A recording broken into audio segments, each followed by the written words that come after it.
Hello friends, Hardeep is here. Now जो बात की मैं ट्यूटोरियल। दोस्तों, इस ट्यूटोरियल में हम आपको बताएंगे कि एम एस वर्ड 2007 में आपको फ़ॉन्ट के ऊपर स्टाइल को किस तरह यूज़ कर सकते हैं। तो दोस्तों, पिछले ट्यूटोरियल में हमने पैराग्राफ के बारे में बताया था, तो इस ट्यूटोरियल में हम आपको बताएंगे कि इस स्टाइल को आप किस तरह यूज़ कर सकते हैं। तो सबसे पहले दोस्तों हम आपको इंट्रोडक्शन देंगे स्टाइल के लिए किस के लिए यूज़ होता है। तो दोस्तों, जैसे हमारा यहाँ नॉर्मल व्यू है, जहाँ के हमारा फ़ॉन्ट है नॉर्मल, जो हमने पहले से ही सिलेक्ट किया हुआ है। तो दोस्तों, अगर हमारा कोई भी डॉक्यूमेंट कंटेंट हम क्रिएट करते हैं तो उसके ऊपर हम उसका टाइटल भी होता है, उसकी हेडिंग भी होती है और उसका सब टाइटल भी होता है। तो दोस्तों, इसके अंदर स्टाइल के अंदर इनबिल्ट स्टाइल बने होते हैं, तो जो आपको क्विक पार्ट के जरिए यूज़ कर सकते हैं, क्योंकि आपको कई बार तो बनाने की उसकी ज़रूरत नहीं पड़ती। तो देन आप उसको यूज़ कर सकते हैं। जैसे कि यहाँ पर हमारी हेडिंग भी है और पैराग्राफ भी है, और इसको मैं सब टाइटल के लिए भी यूज़ कर सकता हूँ, टाइटल के लिए भी यूज़ कर सकता हूँ। जैसा कि यहाँ पर अलग अलग से स्टाइल पड़े हुए हैं, आप उन्हें यूज़ कर सकते हैं। तो हम आपको इस ट्यूटोरियल में बताएंगे कि आप किस तरह से इन स्टाइल को यूज़ कर सकते हैं। तो उसकी क्लियर फॉर्मेटिंग किस तरह कर सकते हैं, और आप उसका क्विक शेप सिलेक्शन किस तरह कर सकते हैं, और अप्लाई किस तरह से कर सकते हैं अलग अलग स्टाइल को। तो दोस्तों, यहाँ पर आप डबल क्लिक करेंगे तो आपको यहाँ पर एक क्लिक करने पर एक विंडोज़ ओपन होगी। यहाँ पर भी आप उसको यूज़ कर सकते हैं, जैसे कि हेडिंग 1, हेडिंग 2, हेडिंग 3, ये सभी आपके स्टाइल है। तो इसको भी आप यूज़ कर सकते हैं। तो अगर आप यहाँ से स्टाइल को चेंज करना चाहते हैं तो भी आप उसको चेंज कर सकते हैं। हम आपको बताएंगे उसके स्टाइल को किस तरह से चेंज कर सकते हैं।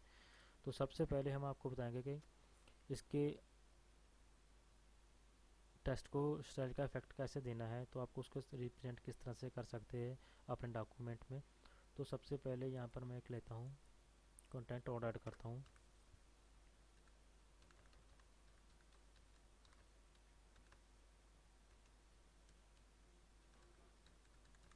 यहाँ पर मैंने एक कंटेंट ऐड किया है, एप्लीकेशन सॉफ्टवेयर। तो दोस्तों, मैं इसे टाइटल में रखना चाहता हूँ, तो इस कंटेंट को मैं सिलेक्ट करूँगा। तो टाइटल में जाऊँगा, टाइटल के स्टाइल पर क्लिक करूँगा। तो मेरा ये कंटेंट है, टाइटल बन चुका है, और यहाँ पर इसके अंडरलाइन हो गया है, और इसका कलर भी चेंज हो चुका है, और इसका साइज भी इंक्रीज़ हो चुका है।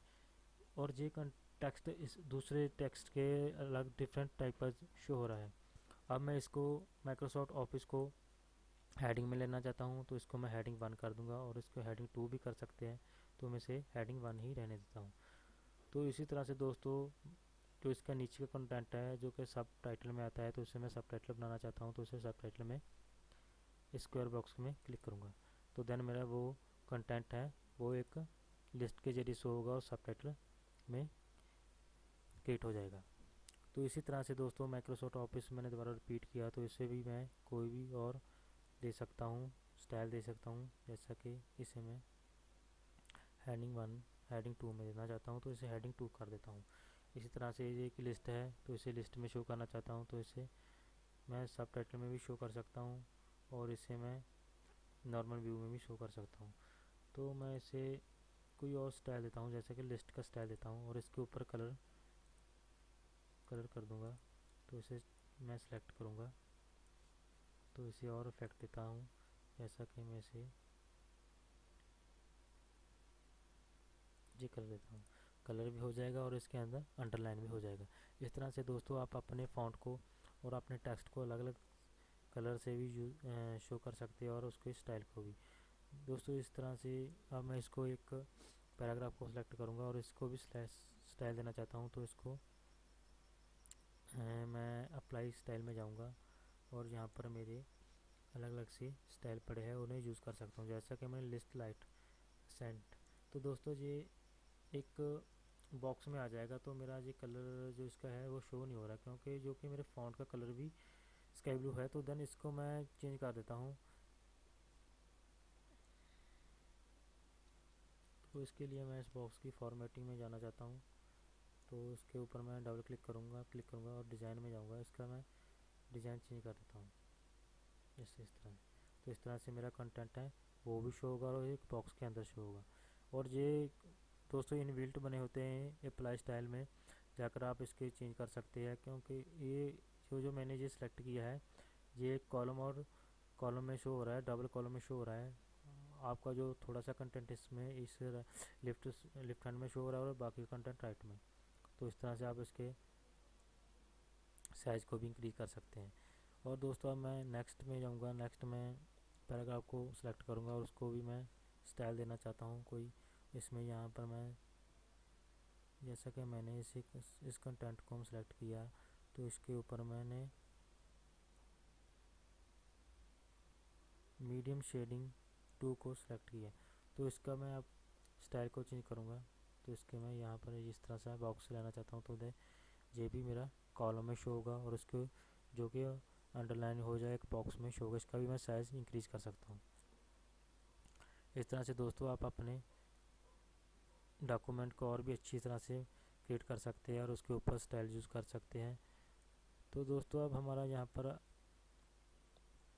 सेव सिलेक्शन मोड जो है क्विक पार्ट में आता है। इसको आप एक स्टाइल में, आप अगर जो भी स्टाइल आप इसके अंदर बनाना चाहते हैं उसको बना सकते हैं और इसे स्टाइल बना देते हैं। तो आपका जो स्टाइल बना है इसको आप अप्लाई कर सकते हैं।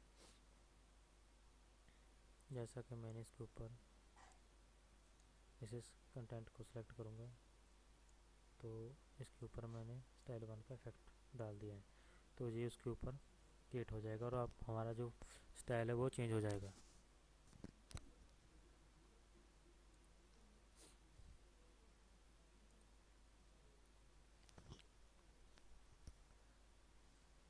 इसी तरह से दोस्तों आप इसके स्टाइल को चेंज कर सकते हैं। इसे बाय डिफ़ॉल्ट चेंज कर सकते हैं। उसका कलर कैसा होना चाहिए उसे भी चेंज कर सकते हैं। इस तरह से आपका जो उतना भी आपका कंटेंट है वो चेंज होता जाएगा।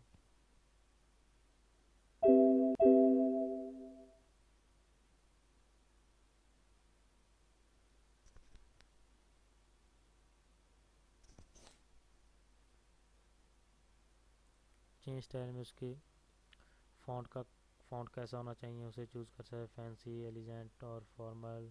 इस तरह से आप मॉडर्न भी यूज़ कर सकते हैं। इस तरह से आपका जो स्टाइल है वो चेंज होता जाएगा। आपका डॉक्यूमेंट और भी अच्छी तरह से क्रिएट हो जाएगा। और अगर आप इसके अंदर कलर को चेंज करना चाहते हैं, उसको कलर का भी चेंज कर सकते हैं। इस तरह से आप उसका कलर भी चेंज कर सकते हैं। और उसके फ़ॉन्ट का स्टाइल कैसा होना चाहिए ऑफिस में लिए, ऑफिस 2 के लिए और ऑफिस क्लासिकल। ये इनबिल्ट इसके अंदर फ़ॉन्ट यूज़ हो सकते हैं जो कि इसके इनबिल्ट बने होते हैं, उसे आप यूज़ कर सकते हैं।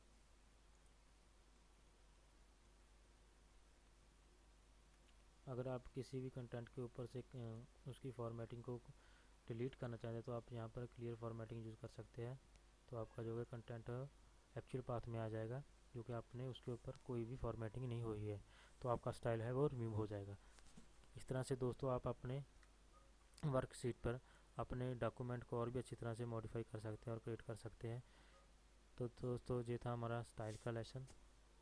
Thank you watching my tutorial friends.